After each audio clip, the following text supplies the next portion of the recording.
Welcome back everyone, it's Charlie. This is going to be my new Black Panther 2 movie video. Marvel also just dropped that brand new intro for the Marvel movies honoring Chadwick Boseman, so I'll explain what's going on with that and what they've said about Black Panther 2 so far. If you're new to the channel, we're doing the Spider-Man Miles Morales PlayStation 5 game giveaway, or for PS4. All you have to do to enter is be a subscriber and leave all your theories about Black Panther 2 on the video.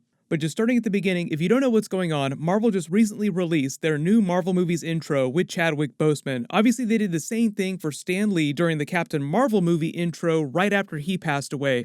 At the time he passed away, he'd already filmed his cameo scene for Avengers Endgame, so that movie was technically his final Marvel movie cameo scene, but Captain Marvel was just the next Marvel movie in theaters after he passed away. So Marvel didn't want to wait a couple more months to do that intro for the Avengers Endgame intro. The reason why Marvel waited till this past week to release this new Chadwick Boseman Marvel movies intro is because they were waiting till the anniversary of his birthday. He would have turned 44 years old this past week, so they released this on his actual birthday. And if you go watch the Black Panther movie now on Disney+, they've already updated the movie and this new intro plays at the beginning of that. It's permanent now. And eventually when they release the Black Panther 2 movie in May 2022, which is when it's currently scheduled to come out, this is the same Marvel intro with Chadwick Boseman that's going to play during that movie too.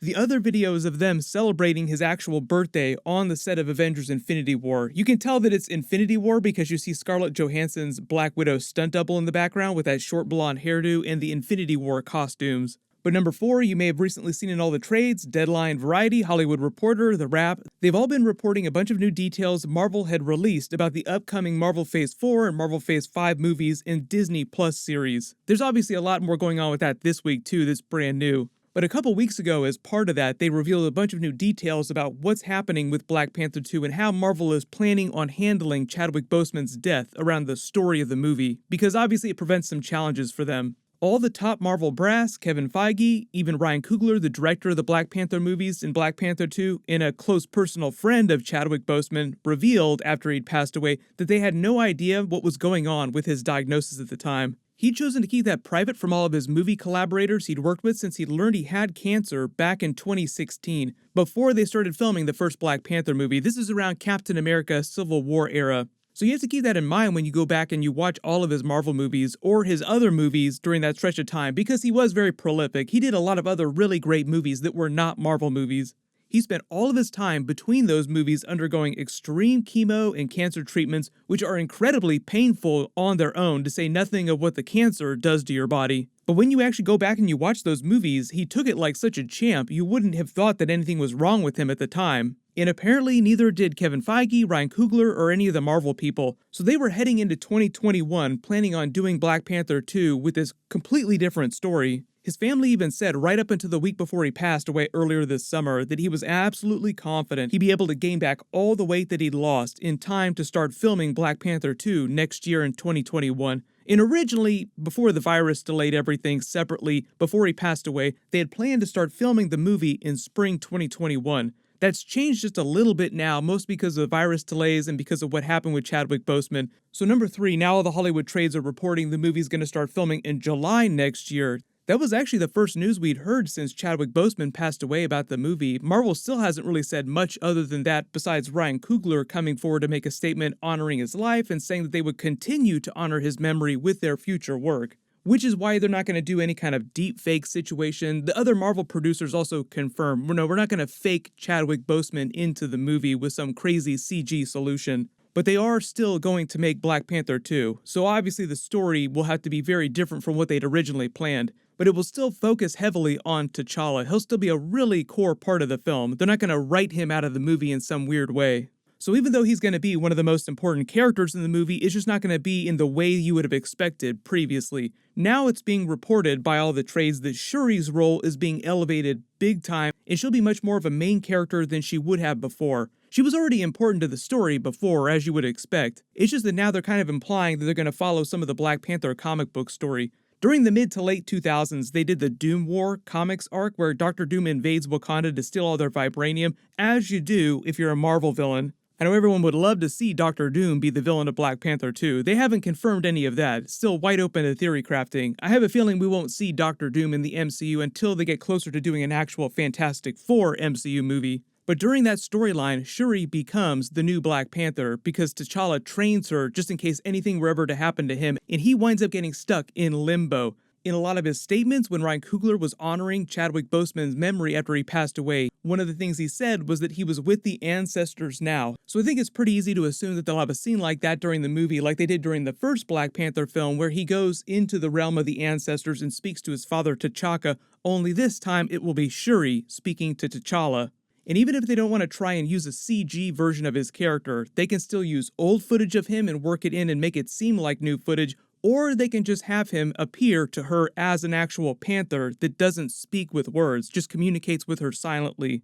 That's really just a small part of the film though. T'Challa will still be a much more important character and presence during the film, just not in the way you would expect it. Number 2, the only villain right now that's been officially reported is Tenoch Huerta from Narcos Mexico. They didn't say which Marvel villain character he'd be playing, it's still a bit of a mystery, only that he'd be one of the villains, implying that there will be multiple villains during the film. And a lot of people did feel like even though they want Namor to be the main villain of the film, he's not an exact dead ringer for Namor. The reason why most people wanted Namor as the main villain is because he's such an iconic Black Panther villain in the comics, and they had that Avengers Endgame Atlantis scene with the underwater earthquake. The funny thing about that scene is that the writers for Avengers Endgame said that they did that with the intention of laying seeds that Marvel could always pick up on later if they wanted, but they're not the ones that are writing Black Panther 2, Ryan Coogler is, so it's up to him to pick who the main villains are going to be.